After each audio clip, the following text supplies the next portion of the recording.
الحجہ کا مہینہ بہت بہت مبارک ہے۔ میرے بھائیوں بزرگوں دوستوں، یہ ادب و احترام والے مہینوں میں سے ایک مہینہ ہے۔ اللہ کی طرف سے ادب احترام والے چند مہینے ہیں، جن میں سے الحجہ کا مہینہ بھی ادب و احترام والا مہینہ ہے۔ اس کی جتنی بھی قدر کی جائے بہت کم ہے۔ یہ بہت بڑی فضیلت والا مہینہ ہے۔ احادیث کے اندر بیان کیا گیا ہے، اس کا مفہوم و خلاصہ ہے کہ ذی الحجہ کے پہلے عشرے میں بہت زیادہ کثرت سے اللہ کی عبادت کرنا ہے۔ کوئی دن اس عشرے سے زیادہ فضیلت والا نہیں ہے عام دنوں کے اعتبار سے، اور ذی الحجہ کے پہلے عشرے کی جو راتیں ہیں وہ شب قدر کی طرح ثواب رکھتی ہے اعتبار سے۔ یہ ترمذی شریف کی حدیث میں اس کا بیان ہے۔ اس کے مفہوم میں آپ سے بات کر رہا ہوں۔ راتوں میں اللہ کی عبادت کرنا ہے، اللہ کے سامنے عبادت کرنا ہے، جتنا اللہ آپ کو توفیق عطا فرمائے، چاہے مرد ہو یا عورت ہو، جس کو اللہ نے توفیق دی ہے، ان ایام کے اندر یعنی پہلے عشرے کے اندر زیادہ سے زیادہ اللہ کی عبادت کرے، راتوں میں اللہ کے سامنے عبادت کرے، تہجد کا اہتمام، قرآن کی تلاوت کا اہتمام، ذکر اذکار کا اہتمام، تکبیر تمجید اس کا اہتمام، تکبیر تشریف اس کا اہتمام خاص طور سے کرنا ہے، اور جتنا ہو سکتا ہے خیرات بھی کرنا ہے نیک اعمال کے اندر۔ جو جتنا عمل کرے گا وہ اتنا زیادہ ثواب پائے گا۔ میرے بھائیوں بزرگوں دوستوں، بات انشاءاللہ آئیں گے بھی تفصیلات اس میں۔ پچھلے جمعے میں جو بات چل رہی تھی ابراہیم علیہ السلام کے بارے میں، حضرت اسماعیل علیہ السلام کی قربانیوں کے بارے میں، اس کی طرف چلیں کہ حضرت اسماعیل علیہ السلام کے بچپنے میں جس کو مکے کی وادیوں میں چھوڑ دیا گیا تھا، غیر آباد جگہ پہ ماں کے ساتھ، اور وہاں پر ہم نے یہاں تک تفصیلات معلوم کی سنی کہ آپ کے پیروں کے رگڑنے سے آب زمزم کا کنواں وہاں پر جاری ہوا، جو کہ آج تک جاری و ساری ہے، اور انشاءاللہ تعالیٰ قیامت تک جاری و ساری رہے گا۔ اور کنواں نہیں ہے، جب تک نہیں تھا اسماعیل علیہ السلام بی بی ہاجرہ وہاں پر نہیں تھے، کوئی آبادی وہاں پر موجود نہیں تھی، کوئی لوگ ادھر سے جانا بھی پسند نہیں فرماتے تھے، کیونکہ کوئی وہاں پہ زندگی کے آثار ہی نہیں تھے۔ کیونکہ جب ابراہیم علیہ السلام نے اسماعیل علیہ السلام کو بی بی ہاجرہ کو وہاں پر چھوڑا تھا تو دعا کی تھی، اللہ کے حکم سے ہی چھوڑے تھے، اور دعا بھی کی تھی کہ اللہ تعالیٰ یہاں پر آبادی فرما، برکتیں عطا فرما۔ اللہ تعالیٰ نے، آپ دیکھتے ہیں کہ ابراہیم علیہ السلام کی دعا کو اللہ نے قبول فرمایا۔ یہاں سب سے مقدس اگر کوئی جگہ دنیا کے اندر ہے تو مکہ ہے، یہاں پہ خانہ کعبہ موجود ہے۔ میرے بھائیوں بزرگوں دوستوں، وہ چشمے کے جاری ہونے کے بعد سے وہاں پر آبادی بڑھنے لگی، لوگ وہاں سے سفر کرنا شروع کرے، کوئی علاقے سے سفر کرنا شروع کرے کہ یہاں پر پانی مل جاتا ہے، سفر میں آسانی ہو جاتی ہے، پھر رفتہ رفتہ لوگ وہاں پر رکنا شروع کرے، آبادی بڑھتے گئی، اور پھر وہ شہر آباد ہوا الحمدللہ۔ پھر ایک وقفے کے بعد، ایک زمانے کے بعد ابراہیم علیہ السلام کو اللہ کی طرف سے حکم ہوا کہ اپنی بیوی اور بچوں سے جا کر ملو، تو آپ وہاں پر آ کر اپنی بیوی اور بچے سے ملے، دیکھ کر بہت خوشی ہوئی، اللہ کا شکر بھی ادا کرے، اور بیٹے کو دیکھ کر والد کا جو خوشی کی انتہا ہوتی ہے آپ بہتر جانتے ہیں جو والدین۔ ایک عمر کے بعد اسماعیل علیہ السلام کی پیدائش ہوئی تھی، اور پھر بچپنے میں ہی ابراہیم علیہ السلام کو یہ حکم ہوا تھا اللہ کی طرف سے کہ اس معصوم سے بچے کو غیر آباد کے مکے کی وادیوں میں چھوڑ کر آنے کا۔ اللہ کے اس حکم کو انہوں نے پورا کیا، اور اب جا کر میرے بچے سے ایک زمانے کے بعد تو بچہ الحمدللہ صاحب سمجھ تھوڑا سا بڑا ہو چکا تھا۔ قریب روایت میں آتا ہے کہ 8-9 سال کے کچھ تھے، 11 سال کے کچھ تھے، روایت میں بہت سے ہیں۔ اتنے تو ہو گئے تھے کہ باپ کی آنکھوں کی ٹھنڈک بن گئے تھے، باپ کی آنکھوں کو سرور دیکھ کر مل رہا تھا۔ پھر اللہ کی طرف سے یہ حکم بھی ہوا،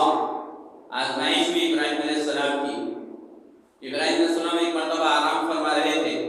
تو آپ نے دیکھا کہ آپ اسماعیل علیہ السلام کو اللہ کے نام پر ذبح کر رہے ہیں، قربان کر رہے ہیں۔ جب نیند سے بیدار ہوئے تو دل میں آیا کہ یہ اللہ کی طرف سے مجھے حکم ہے، کیونکہ پیغمبروں کو جو ہوتے ہیں خواب وہ جھوٹے نہیں ہوتے، شیطان کی طرف سے کوئی بہکاوا نہیں آتا، کیونکہ شیطان خواب میں آتا ہی نہیں پیغمبروں انبیاء علیہ السلام۔ تو انہوں نے اپنا یہ تذکرہ آپ کا اپنے بیٹے اسماعیل سے کیا، قربان چاہیے اولاد کی، اس بیٹے کی جو باپ کے کہنے پر یہ فرما رہے کہ ابا جان آپ اللہ کے پیغمبر ہیں، آپ کا خواب جھوٹا نہیں ہوتا،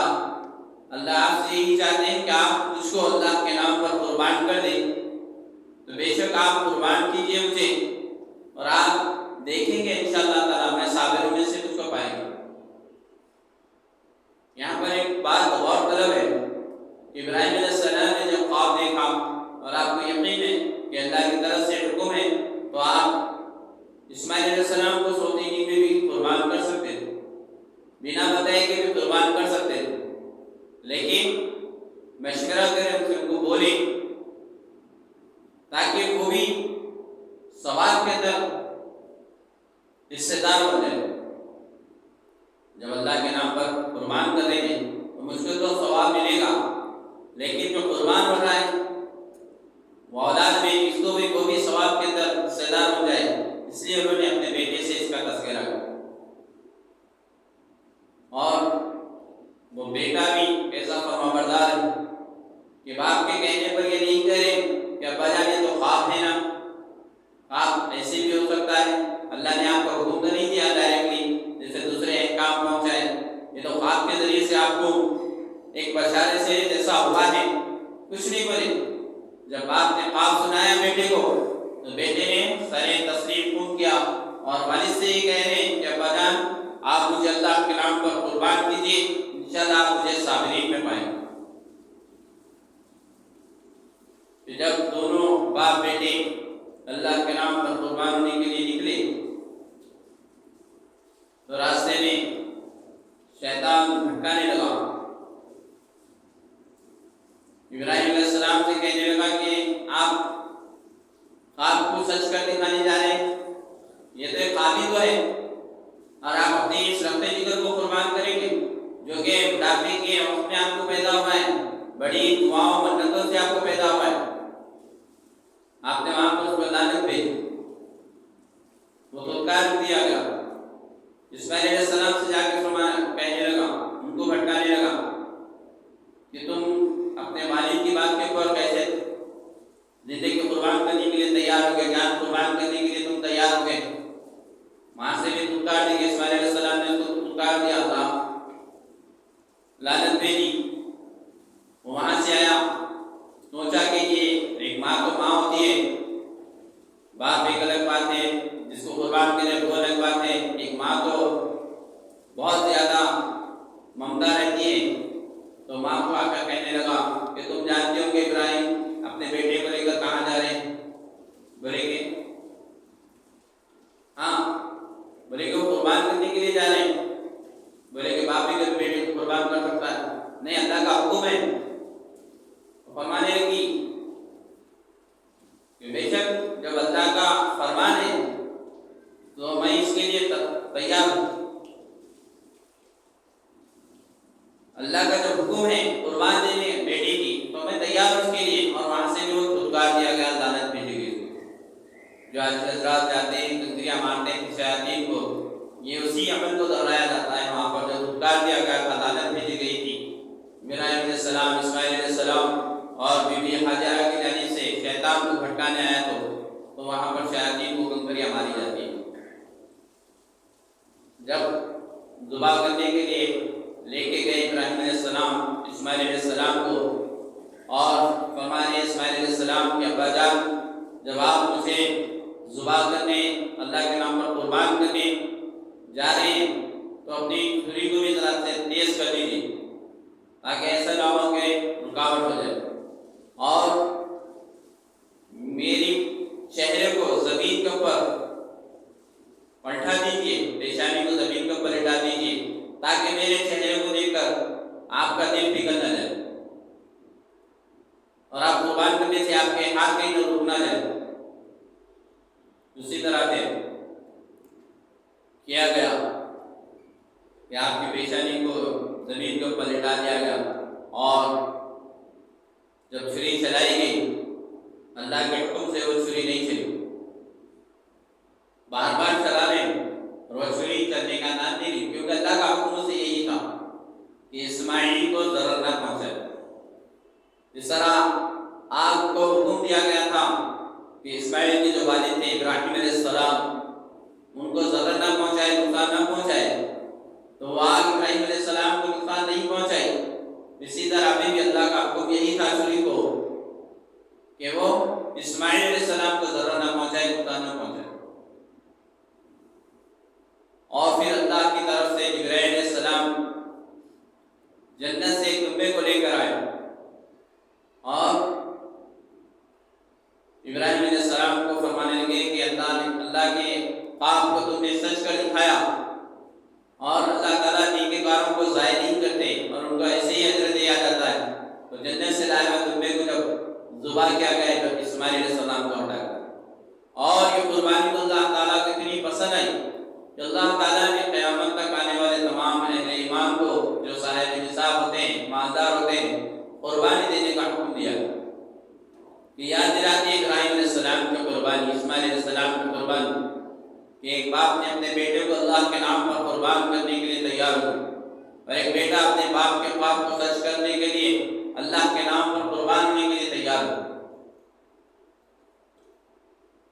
یہاں پر صرف قربانی جانور کی نہیں ہے، بلکہ قربانی ہے ہر جذبے کی جو اللہ کے اور ہمارے بیچ میں آئے۔ اللہ کے حکم کے بیچ جو بھی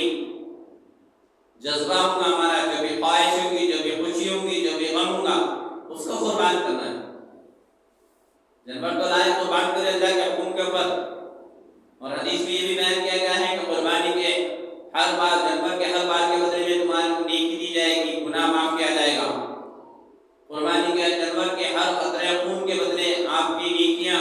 میں اضافہ کیا جائے گا، درجات کو بلند کیا جائے گا، اور آپ کے گناہوں کو معاف کیا جائے گا۔ یہ اس کا ثواب ہے، یہ ابراہیم علیہ السلام کی سنت ہے، اس کے اوپر یہ اجر ہے۔ اور پھر وہ جانور کل قیامت کے دن اس صراط کے راستے پر سواری کا انتظام بھی کیا جائے گا اس کے ذریعے سے، احادیث کے ذریعے بھی باتیں بیان کی گئی۔ لیکن اصل جو قربانی ہے میرے بھائی بزرگوں دوستوں، وہ اپنے جذبات کی ہے، اپنے خواہشوں کی ہے، اپنی خوشیوں کی ہے، اپنے غموں کی ہے، جو ہم اللہ کے حکم کے بیچ میں جب آتے ہیں تو اللہ کے حکم کو چھوڑ دیتے ہیں اور اپنی خواہشوں کو پوری کرنے لگ جاتے ہیں۔ قربانی اپنے خواہشوں کی دینا، وہ خواہش جو اللہ کے حکم کے خلاف ہو جائے۔ ہر اس خوشی کی قربانی دینا آپ کو جو اللہ کے حکم کے خلاف کھڑی ہو جائے خوشی ہو۔ ہر اس غم کو دینا ہے جو اللہ کے حکم کے خلاف ہو جائے، جو قرآن و حدیث کی روشنی کے خلاف، جو خوشی، جو غم، جو خواہشیں، جو تمنائیں ہمارے اندر امٹتی ہیں، ان تمام چیزوں کو قربانی دینا ہے۔ سال میں قربانی ایک بار دی جاتی ہے جانور، لیکن ہم کو ہر لمحے اپنے ہر خواہش کو قربان کرنا اللہ کے حکم کے اوپر۔ ہمارا دل تو الگ کرتا ہے، ہمارے جذبات کو کچھ الگ بیان کرتے ہیں، ہم کو نفس اور شیطان ہمارے ساتھ لگا ہوا ہے، وہ ہم کو اللہ کے حکم کے خلاف لے جائے گا۔ تو جہاں پر اللہ کے حکم کے خلاف ہم کو لے جائیں، جس طرح ابراہیم علیہ السلام نے لعنت کی، جس طرح اسماعیل علیہ السلام نے لعنت کی، جس طرح بی بی حاجرہ نے لعنت کی، اپنے نفس اور شیطان کو لعنت کرنا ہے اور اللہ کے حکم کو پورا کرنا ہے۔ دنیا کی چاہے کوئی طاقت ہو جائے، دنیا کے کتنے لوگ ہمارے خلاف ہو جائے، لیکن ہم کو ثابت قدم رہنا ہے، جس طرح ابراہیم علیہ السلام ثابت قدم رہے، اللہ کے ہر امتحان کو پورا کیا۔ جو آزمائش اللہ کی طرف سے آئی ہے، الحمدللہ ابراہیم علیہ السلام نے اللہ کے فضل و کرم سے ہر آزمائش کو پورا کیا ہے، ہر امتحان میں کامیاب ہوئے۔ یہ قیامت تک آنے والے سارے انسانوں کو اللہ کی طرف سے پیغام کہ دیکھو تم کو قربانی دینا ہے تو ابراہیم علیہ السلام کی طرح دینا ہے، تم کو قربانی دینا ہے تو اسماعیل علیہ السلام کی طرح قربانی دینا ہے، اللہ کے ہر حکم کو پورا کرنا ہے، اللہ کے نبی صلی اللہ علیہ وسلم کے ہر حکم کو پورا کرنا ہے، چاہے راستے میں کتنے بھی روڑے آ جائیں، تمہارے کتنے بھی راستے میں تکلیفیں آ جائیں، ان تمام تکلیفوں کو جھیلنا ہے۔ اور میرے بھائی بزرگوں دوستوں، جو دنیا کی تکلیفیں کب تک کی ہے؟ زندگی کے سانس تک کی ہے۔ جب زندگی ختم ہو تو تکلیفیں دنیا کی ختم ہو جاتی ہیں، خواہشیں سب ختم ہو جاتی ہیں، تمنائیں سب ختم ہو جاتی ہیں، خوشیاں سب ختم ہو جاتی ہیں، باقی رہ جاتا ہے تو صرف ہمارا عمل، جو ہم نے کیا ہے، اچھا کیا ہے یا برا کیا ہے، اس کو راضی کرنے کے لیے ہم نے عمل کیا ہے، وہ چیز رہ جائے گی، باقی تمام چیزیں ختم ہو جائیں گی،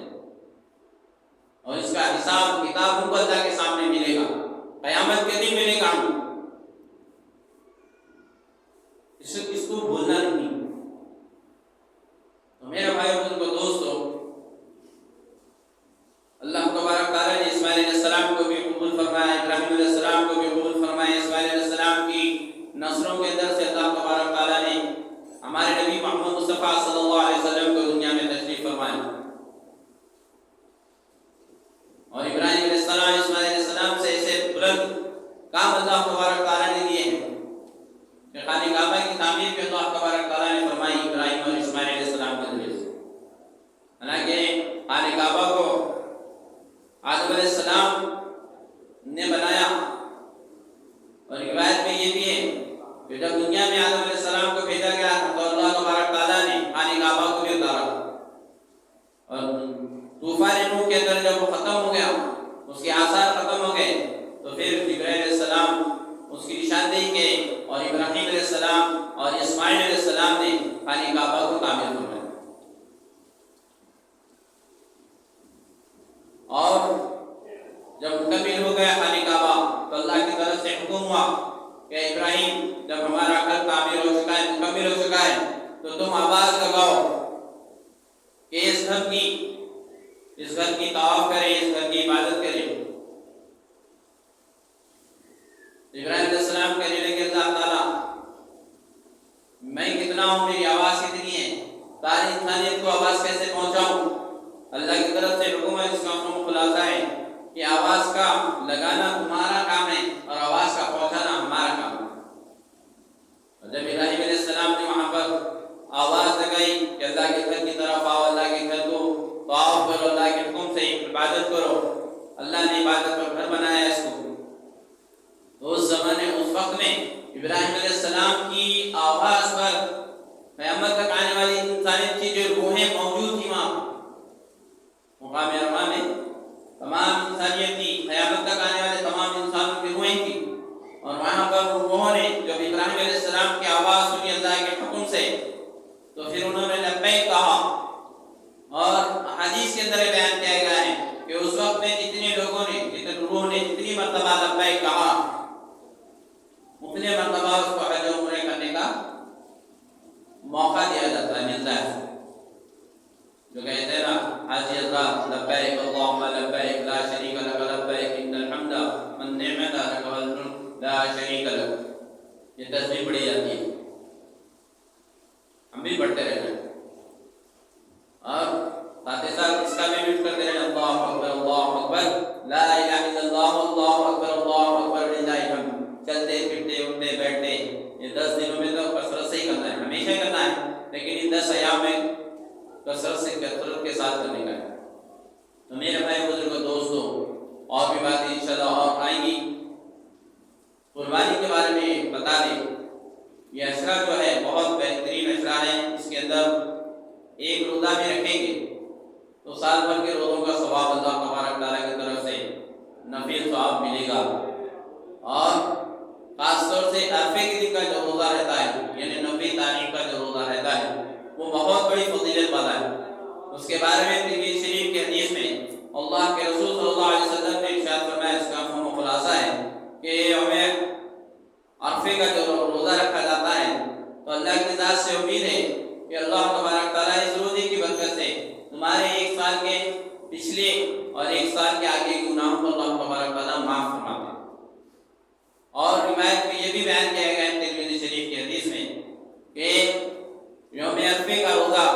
1000 روزوں کے برابر اجر و ثواب نفل کا رکھتا ہے، تو اس کا بھی خاص اہتمام کریں، ذکر اذکار کا اہتمام کریں۔ اور اللہ نے توفیق دی ہے، مالدار بنایا ہے، تو پھر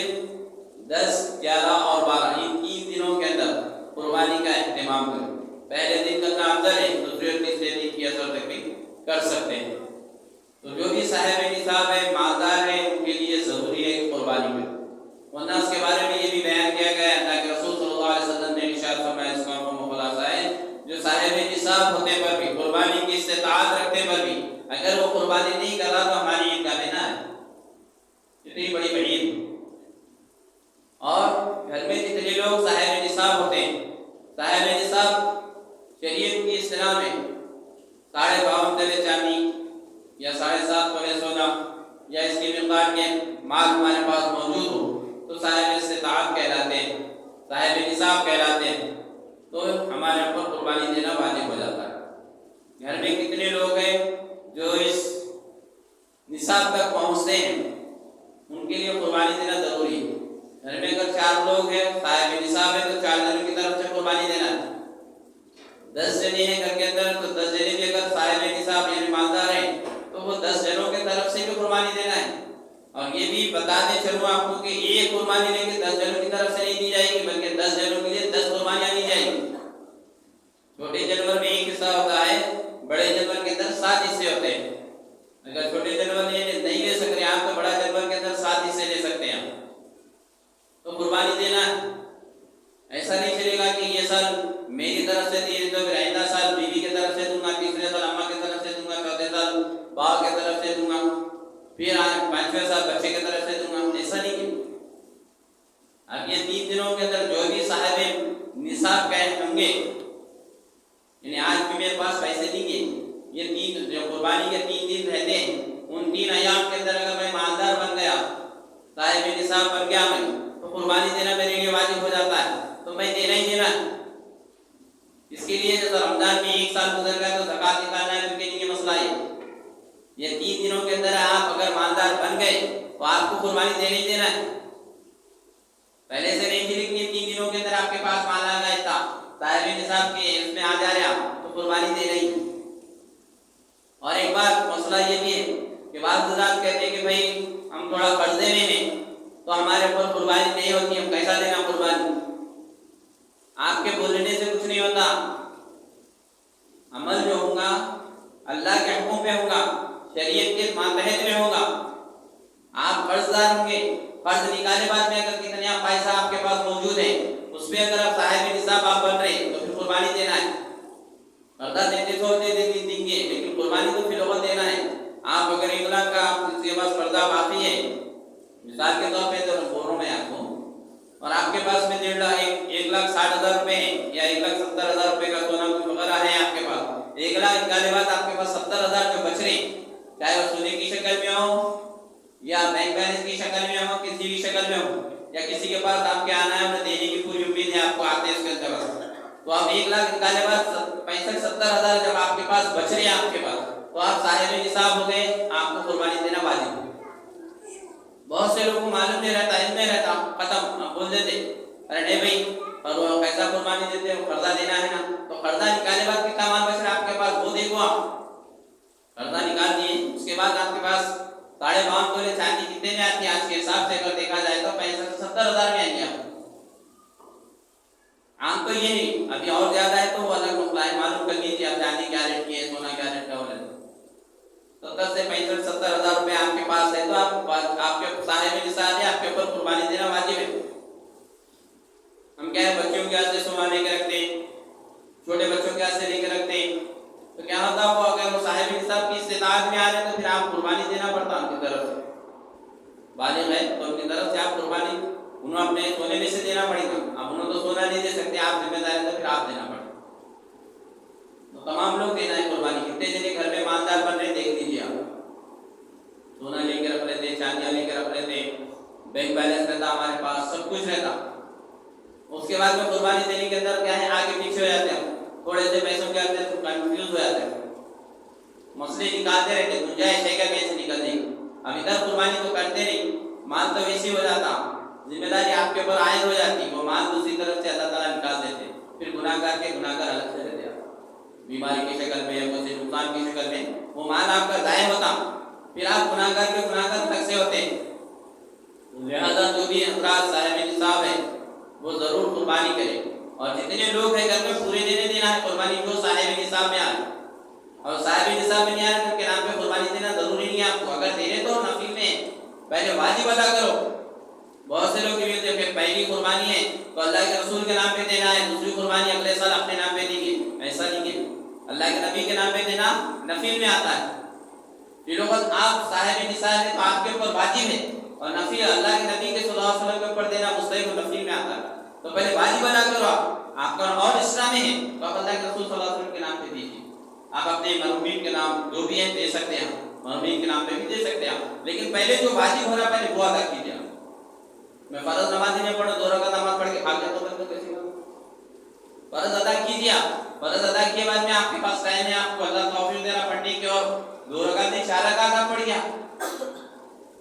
4 نہیں 6 رکعت 10 رکعت آپ پڑھ سکتے ہیں. نفل نماز جتنے چاہیں آپ پڑھ سکتے ہیں، اس کے لیے کوئی رکاوٹ نہیں ہے. لیکن پہلے فرض تو ادا ہونا ہے، واجب جو ہمارے اوپر ہو رہی ہے قربانی وہ تو ادا ہونا ہماری طرف، تو اس کا خاص اہتمام کیجیے. اور روزے کا بھی اہتمام کیجیے، اور جتنا ہو سکتا ہے قرآن کی تلاوت ذکر اذکار کا بھی اہتمام کیجیے.